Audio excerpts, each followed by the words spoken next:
This is the bioactive Cyanuric acid reducer. It's the 8-ounce packet right here. I've used this before. About 2 years ago, our CA level was very high, and our pool company recommended that we empty out like half of the pool, and we just didn't really want to do that, so we tried this and it just worked wonderfully. It lowered the numbers just where we need it to be, so we just used it again this year. This is an 8-ounce pad here.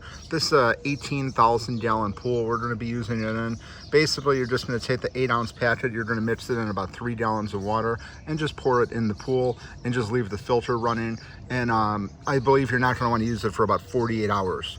So basically, this is going to get the cyanuric acid level lower without having to empty half the pool, and it just did a wonderful job last time, so we just gave it another shot again. Bioactive is a really great brand. We bought some of their other chemicals before, so we do really like the company. And again, this is just a really easy solution here to get this number lowered. So if you have a problem where your levels are very high, absolutely want to check this out. It's a very easy fix.